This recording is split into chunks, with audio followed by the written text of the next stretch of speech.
কালিয়াগঞ্জ থানা primary teachers employee cooperative লিমিটেডের সুষ্ঠু নির্বাচনের দাবিতে এবং স্থায়ী নির্বাচিত ভোটের দাবিতে অবস্থান বিক্ষোভ। উত্তর দিনাজপুর কালিয়াগঞ্জের রায় কলোনি মনমোহন স্কুল রোডে অবস্থিত কালিয়াগঞ্জ থানা প্রাইমারি টিচার্স এমপ্লয়ি কোঅপারেটিভ লিমিটেডের অফিসের সামনে কালিয়াগঞ্জ থানা প্রাইমারি টিচার্স কোঅপারেটিভ বাঁচাও কমিটির পক্ষ থেকে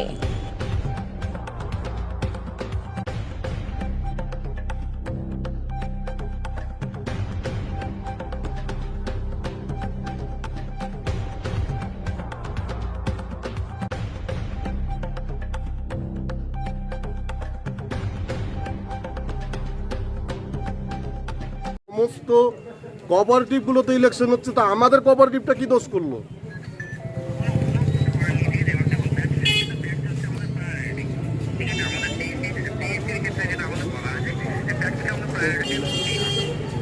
ঠিক আছে, হ্যাঁ হ্যাঁ।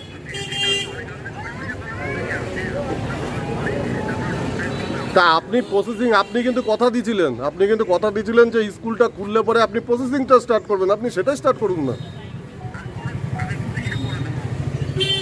আপনি কিন্তু বলছিলেন যে স্কুলটা খোলা মাত্র আমি প্রসেসিং স্টার্ট করবো, এবং যাকে আপনি কথাটা দিয়েছিলেন সেই কৌশিক তালুকদার আমার সঙ্গেই আছে। তাহলে আপনি একটা টাইম বেঁধে দিন যে আপনি এই টাইমের মধ্যে আমরা ইলেকশনের প্রসিডিউর চালু করব। এখানে আসতে হবে। 3 বছর ধরে ইলেকশন হচ্ছে না। আমরা 3 বছর ধরে এখানে এসে আমরা প্রতিনিধি এসে ঘোষণা করে যান, নাহলে আপনার স্টাফরা আজকে বেরোবেন এখান থেকে। আপনাদের অবস্থান বিক্ষোভ করার উদ্দেশ্য কি রয়েছে? আজকে অবস্থান বিক্ষোভ করার উদ্দেশ্য হচ্ছে আমরা বাধ্য হয়ে অবস্থান বিক্ষোভে বসেছি। আমরা কালিয়াগঞ্জ থানা প্রাইমারি টিচার্স কোঅপারেটিভের সদস্যবৃন্দ যারা এখানে আছি, বিগত 3 বছর ধরে আমাদের টিচার্স কোঅপারেটিভে কোনো ইলেকশন হচ্ছে না। একটা শিক্ষক সমিতির লোন দেওয়ার একটা কোঅপারেটিভ, যার মূল কাজ হচ্ছে শিক্ষকদের বিপদে আপদে লোন প্রদান করা। সেই টিচার্স কোঅপারেটিভের ইলেকশনটা কোন অনির্দিষ্ট কারণের জন্য 3 বছর ধরে ডিলে করা হচ্ছে। 2022 সালে বোর্ডের মেয়াদ শেষ হয়ে যাওয়ার পরে আজ পর্যন্ত কোনো ইলেকশন হয়নি। গত সেপ্টেম্বর 2024-এ ইলেকশন প্রক্রিয়া শুরু হয়েছিল, ভোটার তালিকা প্রকাশিত হয়েছিল, তারপরে আবার ইলেকশন বন্ধ হয়ে গেছে, যেখানে গোটা জেলার সমস্ত কোঅপারেটিভগুলোতে ইলেকশন হয়েছে। আমরা যতবার ইলেকশনের দাবিতে কর্তৃপক্ষের সম্মুখীন হয়েছি, ওনারা কথা দিয়েছেন আমরা ইলেকশন করব। এইভাবে চলতে পারে না। রিটায়ার্ড শিক্ষকরা তাদের বকেয়া পয়সা পাচ্ছেন না।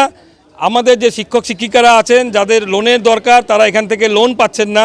এই সমস্যার দ্রুত সমাধান তখনই সম্ভব যদি ইলেকশনটা হয়। সেই ইলেকশনের দাবিতে আমরা আজকে এখানে অবস্থান বিক্ষোভে বসতে বাধ্য হয়েছি। বর্তমান বোর্ড কার আন্ডারে রয়েছে? বর্তমানে কোনো বোর্ড নেই। 2022 সালের পরে কোনো বোর্ড নেই। 3 বছর ধরে অফিস উইদাউট ইলেকশনে, উইদাউট নির্বাচিত বোর্ডে চলছে। তাতে কি সমস্যা হচ্ছে আপনাদের? প্রচুর সমস্যা হচ্ছে। কতজন সদস্য রয়েছে? আমাদের এখানে 500 জনের উপর 525 জন মতন সদস্য রয়েছে। আর যে সমস্যাগুলো জিজ্ঞেস করছেন, সমস্যা হচ্ছে টিচাররা লোন পাচ্ছেন না, কারণ নির্দিষ্ট বোর্ড নেই, কোনো এজিএম হচ্ছে না, কোনো মিটিং হচ্ছে না। 6 মাসের জন্য এসও দেওয়া হলেও তিনি আবার 1 বছরের জন্য অফ হয়ে যাচ্ছেন। লোন পাস করার মতন কোনো অফিসার নেই টিচারদের। আজকে ইমার্জেন্সিতে যদি কোনো শিক্ষকের লোন লাগে, সে অসুস্থ হয়, সেই টাকাটা পাচ্ছে না, তাহলে কোঅপারেটিভের মূল উদ্দেশ্যটাই আমাদের পরিপূর্ণ হচ্ছে না। এবং এই অনিশ্চয়তার জন্য আপনি খোঁজ নিয়ে দেখতে পারেন, অন্তত 30 থেকে 40% টিচার এই কোঅপারেটিভটা থেকে সদস্যপদ তুলে নেওয়ার জন্য আবেদন অলরেডি করে রেখেছে।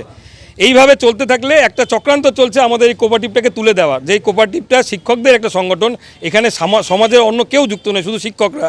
সেই কোঅপারেটিভকে এইভাবে তুলে দেওয়ার একটা ঘৃণ্য চক্রান্তের প্রতিবাদে এবং নির্বাচনের দাবিতে আমরা এখানে বসেছি। আপনারা আজকে তো অবস্থান বিক্ষোভে নেমেছেন, আপনাদের দাবি না মানলে কি করবেন? আমাদের যতক্ষণ না দাবি না মানা হচ্ছে, আমরা এখানে অফিসের সামনে অবস্থান করব। এবং ভবিষ্যতে আমাদের যদি আজকের মধ্যে ইলেকশনের ডেট সংক্রান্ত বিষয়ে উনি ঘোষণা না দেন, আমরা ভবিষ্যতে আরও বৃহত্তম আন্দোলনে যাব। কাদের সঙ্গে টেলিফোনে কথা বললেন? আমি যার সঙ্গে টেলিফোনে কথা হলো একটু আগে, উনি হচ্ছেন ARCS, assistant registrar of cooperative society, উত্তর দিনাজপুর দায়িত্বপ্রাপ্ত। উনি বললেন যে আমি গতকালের মধ্যে একজন স্পেশাল অফিসার দিচ্ছি, লোনের সমস্যার সমাধান হয়ে যাবে। কিন্তু সেটা অস্থায়ী সমস্যা। এইভাবে এসও নিয়োগের করে মাসের পর মাস কোঅপারেটিভ চলতে পারে না। এই এসও নিয়োগের দাবি আমরা বহু দিন থেকে করে এসেছি। বিগত 8 মাস ধরে সেটাকে ওনারা ফেলে রেখেছিলেন। আজকে আন্দোলনের চাপে পড়ে এখন ওনারা ঘোষণা করছেন যে এসো দেবেন, কিন্তু আমাদের দাবি এসো নিয়োগ নয়, আমাদের দাবি হচ্ছে টিচার্সদের সমস্যার সমাধান করতে হবে, একটা গণতান্ত্রিক পদ্ধতিতে নির্বাচন করতে হবে, নির্বাচিত বোর্ড গঠন করে কোঅপারেটিভকে চালু করতে হবে। এর আগে আপনাদের কারেন্টের বোর্ড ছিল কোন? এর আগে 2017 সালে প্রহসনের মাধ্যমে নমিনেশন না হয়ে সিলেকশনের মাধ্যমে তৃণমূল শিক্ষক সমিতির পরিচালিত বোর্ড ছিল, যেটা 2022 সালে তার মেয়াদ শেষ হয়ে গেছে। এবারও কি বোর্ড হলে কি তাহলে কি মনে হচ্ছে স্বচ্ছভাবে হবে? আমরা তো সবসময় স্বচ্ছভাবে ভোটের দাবিতে আন্দোলন করে যাচ্ছি এবং আমরা আশা রাখবো যে স্বচ্ছভাবে নির্বাচিত বোর্ড এই কোঅপারেটিভের দায়িত্ব নেবে। আপনার নাম ও পরিচয়? আমার নাম কৌশিক তালুকদার, আমি এই টিচার্স কোঅপারেটিভের একজন সদস্য। আমার রাজনৈতিক পরিচয় বা শিক্ষক সংগঠনের পরিচয় আজকে দেব না, কারণ আমাদের এই আন্দোলন কোঅপারেটিভ বাঁচাও আন্দোলন, অরাজনৈতিক পরিকাঠামো কমিটির মাধ্যমে, কোঅপারেটিভ বাঁচাও কমিটির মাধ্যমে একটা অরাজনৈতিক কাঠামোর এই আন্দোলন, সুতরাং রাজনৈতিক পরিচয় আজকে দেওয়া হবে না।